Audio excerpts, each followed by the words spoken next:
O CEO da Anthropic já deu a letra. Ele já virou e falou: eu não faço mais prompts. O que eu faço agora são loops. Enquanto eu editava o vídeo, eu percebi que faltou eu falar um pouco mais sobre loop. Então vamos lá. Qual que é a forma mais comum que a galera utiliza a IA? A galera simplesmente coloca um prompt, confere o resultado, depois outro prompt, o resultado novamente, e vai fazendo isso inúmeras vezes. Então, eu peço, gere um software que grava a tela em C++, espero para ver o resultado, ele desenvolve. Assim que abre, né, o software desenvolvido, eu testo e falo para a IA, opa, aqui teve um bug, corrija. Ela vai, corrige, eu testo novamente, poxa, continua tendo bug. Ela vai, testa novamente, ela vai, corrige, eu abro o software novamente e peço, agora adiciona um botão, agora faz tal coisa. Agora, quando a gente começa a pensar em loop, a ideia é desenvolver toda uma estrutura para que a IA desenvolva tudo de ponta a ponta, teste tudo e te devolva algo pronto. No decorrer desse vídeo, você vai observar que eu falo de premissas.md, status.md e checklist.md. Mas não se preocupe em memorizar tais nomes. Se preocupe no seu prompt você deixar claro que não é para começar o desenvolvimento agora. Deixa claro que você está preparando uma estrutura para que o Codex consiga trabalhar em loop.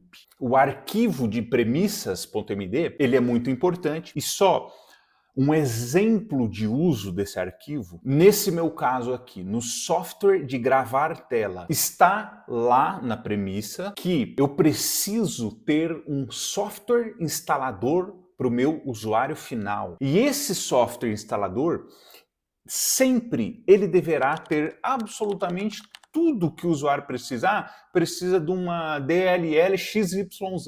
Esse instalador ele vai instalar. E isso é fundamental estar no Premissas, porque ao longo do tempo, amanhã, depois de amanhã, semana que vem, no mês que vem, conforme eu vou implementando, conforme eu vou melhorando esse software, novas DLLs surgirão e esse instalador ele tem que contemplar. Mesmo sem eu dizer, por causa do premissas, novas DLLs têm que ser incluídas nesse instalador. Então, reforçando, prepare um prompt com tudo que você precisa e informe que você vai querer trabalhar em loop e nesse prompt também questiona. Pergunta lá para o Codex. Você acha importante para essa demanda você criar um arquivo premissas.md?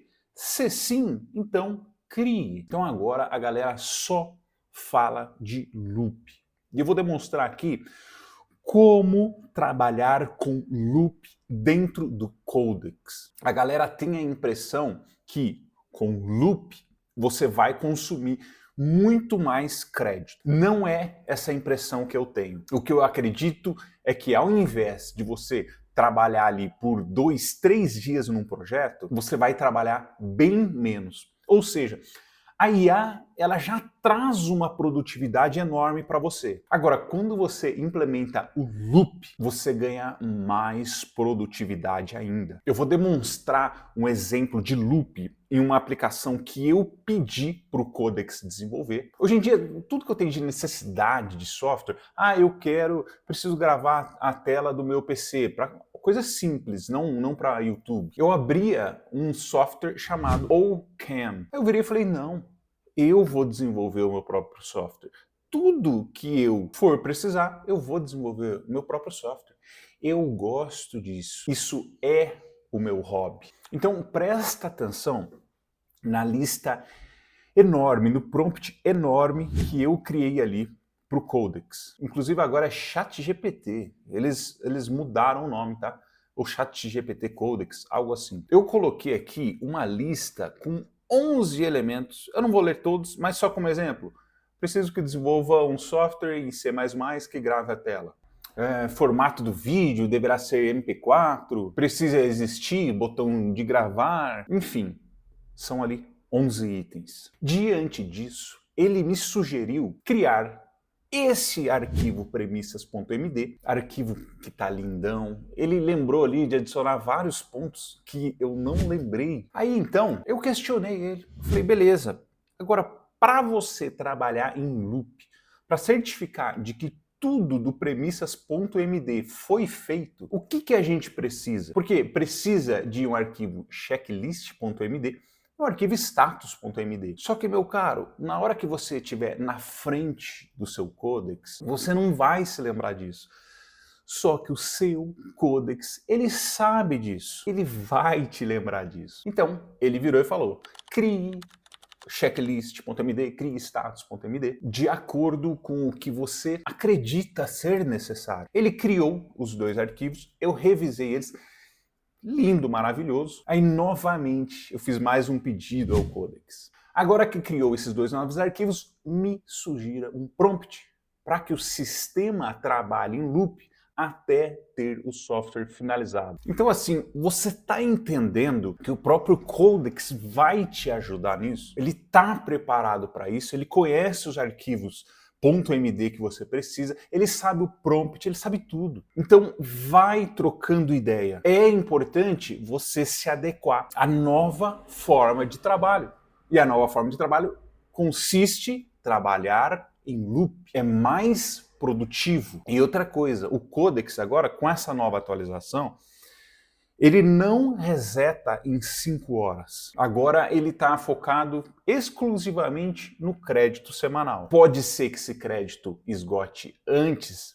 Sim, mas não significa que trabalhar em loop você consumiu mais crédito. Não, ele apenas antecipou o trabalho. Então, ao invés de você falar assim, cria um botão, aí você vai, compila e olha como ficou o botão. Não, você já coloca absolutamente tudo, todos os testes que tem que ser feito. Ele vai fazer absolutamente tudo de uma só vez, mas é preciso você prestar bastante atenção no prompt, ser bastante detalhista no prompt. Ó, se você observar aqui, ó, aqui embaixo, meu Codex está trabalhando a 1 hora e 17 minutos. Então aqui ele encerrou um ciclo, aqui onde seria o momento que eu iria validar, ele mesmo validou, lá, continuou um segundo ciclo, mostrou as alterações, terceiro ciclo, quarto ciclo e assim por diante. Agora vamos ver o resultado depois de 1 hora e 40 de loop, testes, retestes. E eu precisei passar mais informação, precisei passar mais prompt. Faltou coisa. Assim, de cara, já tava com um bug, tava preto, verde, de cara não estava funcionando. Então eu já pedi para ele ajustar isso daí. Aí ele ajustou e então eu pedi mais 7 ajustes. Implementação de ícone, a possibilidade de mover o frame, enfim, várias coisas ali que eu acabei esquecendo. Depois desses ajustes, ficou dessa forma. Eu vou ainda fazer versão 2, 3, eu vou melhorar bastante esse cara. O fonte dele estará disponível e público lá no GitHub. Algo que chamou minha atenção é que ficou feio, né? O ícone que ele criou ficou feio, os botões ficaram feios, mas está extremamente funcional. E está melhor do que o software que eu utilizava para coisas simples. Então ele tem a opção de gravar, ele vai contando o tempo ali de gravação, pausar, retomar, parar a gravação de fato. Tem a opção de tamanho, que eu posso deixar uma seleção livre para marcar absolutamente o que eu quero ali. Ou então a 9x16, que eu até coloquei ali entre parênteses, que é de smartphone. E aí isso daqui ajuda muito, porque eu consigo aumentar o tamanho, porém ele vai manter a proporção de 9x16. Tem o tamanho 16x9, que seria justamente de vídeo de YouTube, vídeo horizontal. Tem o botão de seleção de som. Então quando eu deixo a primeira opção lá marcada, sistema de gravação de áudio, ele vai gravar o som do computador. Não quero que grave. Desmarca. aí não vai gravar o som do computador. Você seleciona o microfone que você vai utilizar, ou você pode simplesmente clicar lá no último botão para não gravar nenhum som. Tem um botão de abrir, que abre as pastas, aliás, os vídeos que foram gravados. E por fim, esse botão aqui de 3 pontinhos, que é para alterar a pasta padrão onde os vídeos são gravados. Um software simples, funcional e que eu sei que é livre de qualquer vírus, de qualquer problema, de qualquer coisa que pode tentar aí roubar os nossos dados. Conseguir muito mais produtividade trabalhando em loop. Eu não tenho curso para vender, então como forma de remuneração eu peço a sua curtida, o seu like. Por hoje é só, um abraço e fica com Deus.